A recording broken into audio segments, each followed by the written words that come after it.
the barbell incident. It was the early hours of a Tuesday morning in St. Charles, Missouri. The gym was entirely silent, and it was the kind of silent that only came when the world outside was asleep. At around 2:50 a.m., a young 23-year-old woman would be the only one in the gym finishing what should have been just another workout. Don't use the barbell if there's nobody around to spot you. God! She was a paramedic, the kind of person used to helping people, saving lives, and bringing the injured to safety. The woman would step into a Smith machine and rack weight onto its barbell, and then she began squatting it. The only issue was that the weight was too much for her. In the middle of her set, she began struggling. She tried hard to re-rack the weight, but no matter how hard she pushed, the bar wouldn't go up. Then, in an instant, her legs gave out. She lost balance and the heavy bar dropped with no spotter to catch it. The machine pinned her down, trapping her beneath the crushing weight. And unfortunately, since she was the only one in the gym, nobody was around to hear or see her struggle. Who was running the gym? Why isn't there somebody who works there? Like 24 hours? What the heck? That's nasty though. The amount of times I've seen in the gym people like struggling with weights. She was a paramedic, should have known better.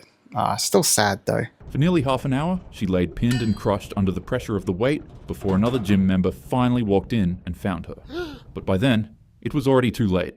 The member tried to help and called 911, but by the time paramedics arrived, they couldn't do anything for her. Her co-workers at the Christian hospital remembered her as vibrant, full of energy, and always lighting up the room with her smile. But that promise, that brightness, was extinguished in a freak accident that lasted only seconds. Even in a place meant for health and strength, danger can hide in plain sight. If you're lifting heavy weights, always remember to bring a partner. There's been a number of times where I've gotten trapped underneath weight without a spotter, but I was fortunate enough to have friendly passerbys help me out. So even if you don't have a partner to work out with, if you've ever done like bench press, there are times that you're like, oh my God, I'm actually not going to be able to get this. Like, I'm not going to be able to lift this. And it might even be a weight that you're used to lifting. It's just one too many reps and you're try to work out when the gym is active and has other people in it. May this woman's soul rest in peace. The leg press incident. 8 years ago, in Vadodara, India, a middle-aged man walked inside of a gym for what should have been a normal workout. He moved from of course, nobody's going in there thinking they might pass away. Bloody hell. One exercise to another until he finally settled in front of the leg press machine, a piece of equipment built to test and improve raw lower body strength. The man began racking weight onto the machine until it was fully loaded with plates stacked heavy on both sides. Ahmad climbed in, positioned his back against the pad, and began pressing. At first, everything seemed fine. Surprisingly, as his legs pushed the machine, the estimated 1,000 to 1,400 pounds he was leg pressing actually moved. But then came the moment of truth, re-racking the load. He tried to lock the machine and began struggling. In an instant, his legs buckled. The massive weight came crashing down, snapping his left leg backwards with a sickening crack. The gym floor filled with screams as people rushed toward the mangled machine. What? Oh, he must not have like retracted by bending his legs. He must have just held it there with his legs straight. Oh, Lord. Oh. And then it just... Horror of the injury plain for everyone to see. But, by some miracle, the man survived. Nonetheless, the leg press still had done its damage. It had left him with a horrible, gruesome injury, and a lesson that would haunt him forever. Don't ego lift. It's not worth your legs. The shake incident. Well, no, I mean, that's not the problem. He just I'm guessing he just didn't retract slowly enough. Ooh. It was the end of New Year's Eve in Wales. An aspiring musician and fitness enthusiast had completed his day and decided to finish the night off by preparing a protein shake to drink. As you could guess, this was something he had done countless times before, but this time he would try something new, because after all, it was New Year's. His friend recommended that he add a specific powder into his shake, and excited to test it out, the man put a teaspoon of the powder into his drink, blended it. That's a little bit sad, New Year's Eve, like your celebration is you adding something more flavorful to your protein drink. I shouldn't judge, like each to their own, but at least have like a glass of champagne or something. Happy New Year! And began drinking it. And then, nothing happened. The drink was just a little bitter, and so he sent a text message to his friend complaining about its taste, but other than that, he was fine. Then the man went to sleep to end his night. Unfortunately, he wouldn't live to see the next morning. You see, the powder the man put in his protein shake was just caffeine. But it wasn't the regulated kind that you'd find in your Starbucks coffee. It was pure, raw caffeine. He only put just a teaspoon of it into his drink, which doesn't necessarily sound that bad. That is, until you realize that one of those teaspoons was equivalent to 70 cans of Red Bull. Whoa, that's crazy. So he had a heart attack. That's mad. Where are you picking up unfiltered caffeine? Also, who's putting that in their drink before they go to bed? Like, what the heck? And he just gulped it down in one sitting. The man shot up awake in a cold sweat. Almost immediately, his body began revolting. His heart was pounding violently, his vision became blurry, and his chest began constricting as if an anaconda was wrapped around him. He raced to the bathroom and began vomiting. His system had been overloaded with a stimulant so powerful that there was essentially nothing that could be done to stop it. Within seconds, he collapsed to the ground, hitting his head on the floor and going into cardiac arrest. How is caffeine a thing? Like, so you get it from the cocoa bean? Caffeine? Bean? Some kind of beans. Coffee's from beans, right? Yep. I know that. But how do you get it? So, I mean, you can eat a coffee bean and it's not like that. I'm a little bit confused. I need some help here. Let me know in the comments. How is it that pure? How have you got it down to that pure state? Because I thought the bean itself was the most pure. Am I being stupid here? And if so, if there's a purer version of caffeine than the bean, how do people realize they can't have that much? They'll kill themselves and that they need to be like diluted? Later on in the morning, his parents would find him cold on the floor and fall into a panic. They called 911 and paramedics rushed to his home, but there was nothing they could do. The cause of the tragedy was later revealed to be the simplicity of one mistake. The scoop he used to measure the caffeine powder was actually meant for protein, not for a fine, potent stimulant. This incident sparked up a huge controversy over the ethics of making something this dangerous as accessible as it was. Many argued that powders like these shouldn't be sold on shelves if such a tiny mistake could come with such a costly consequence. What the hell? The death grip incident. The death grip is a risky form of holding a barbell. When you pick up the weight for bench press, instead of wrapping your thumb around the bar and securing it in place, some gym goers remove their thumbs and place them to the side. Some people are just stupid.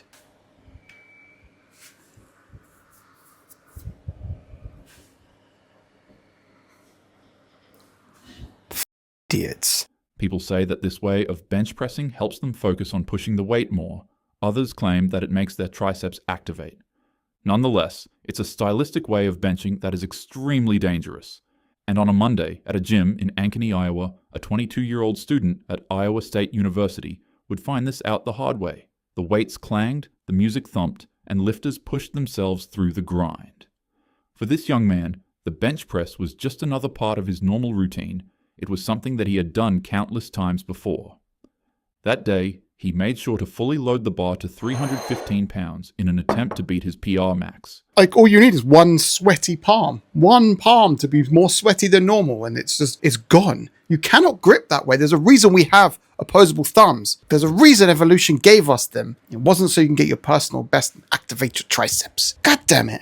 With the plates 3 on each side, this was the kind of weight that demands respect. The man laid back and gripped the bar, but in order to really focus on doing his absolute best in this bench press, he switched his normal grip to a death grip, then unracked it. He took a deep breath, and for a moment, everything seemed normal. But before he could even attempt to bench the weight, in an instant, his grip gave way. The barbell slipped from his hands. The full 315 pounds came crashing down across his jaw, neck, and chest with unstoppable force. The sound echoed through the gym as lifters rushed toward him.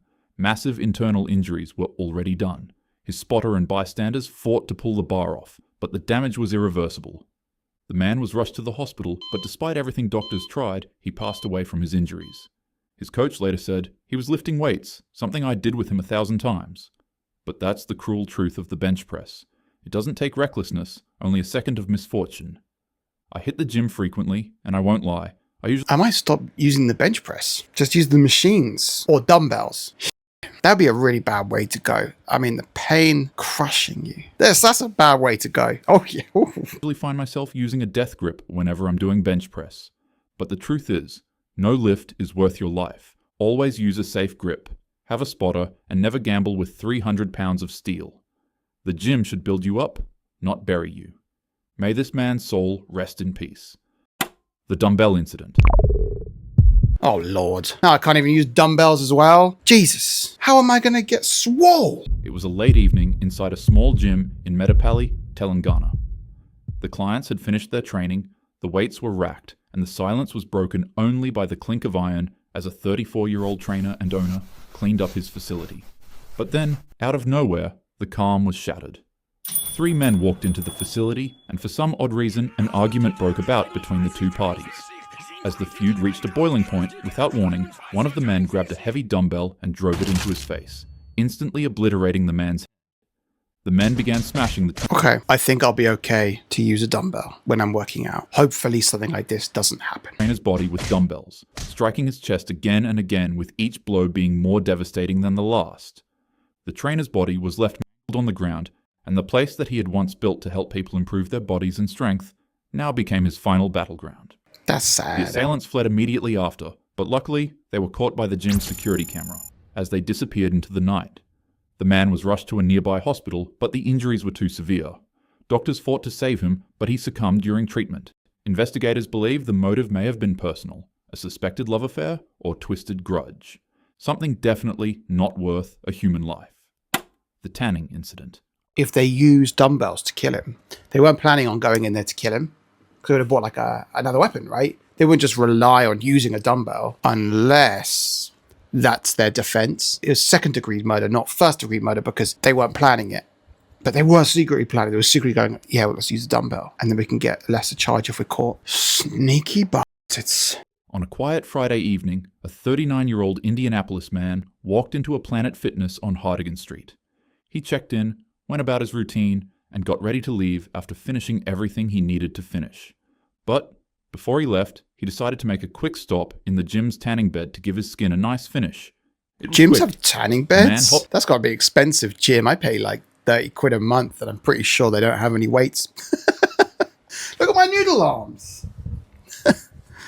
Tanning bed, that must be nice. Although I wouldn't be able to use it because I'm ginger, and I would definitely have horrible skin problems if I did. Into the tanning bed and was blasted by tanning lights for 10 minutes, left the gym, went back home, and slept happily ever after.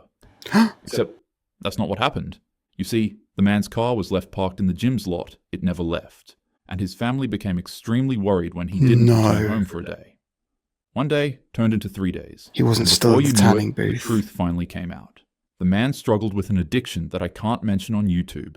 It's speculated that the man had consumed some of the substance before slipping into the tanning bed. And while the machine tanned his skin, he quickly realized that he had consumed too much of the illegal substance. He began convulsing while trying to escape the tanning bed, but it would be to no avail. For 3 whole days, the man would remain stuck inside with his body trapping the energy from the device's UV lights, causing him to become disfigured. Finally, a staff member... Gross. I mean, rest in peace. It's horrible, but what that would do to your skin.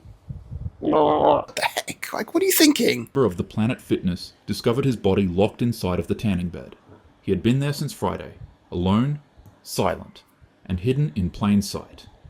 Authorities were immediately called when they found him, and by the time police and investigators pieced it together, questions were everywhere. Why did it take so long for someone to find him? Why did no alarms go off? And was it really just the substance he consumed that caused him to become stuck in the tanning bed? His mother later confirmed he had been struggling with an addiction, but she still remembered him as the kindest person with the softest heart. The gym is where you shape yourself into the best version of who you can be. It's a place that builds not only strength, but also health and happiness. But none of that matters without safety. Safety always comes first. Train with a spotter when you can. Pay attention to your muscles and joints if they warn you to slow down, and never load more weight than you're truly ready to handle. With that being said, have a happy day. Christ, that was depressing. I might stay out of the gym for a bit. Give me an excuse not to go. R.I.P. though to everybody. But also a good lesson for all of us. Especially the spotter one. Always.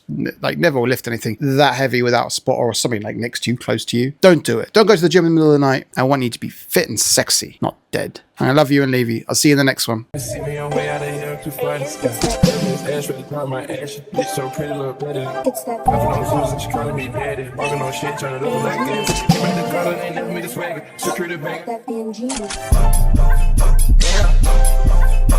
that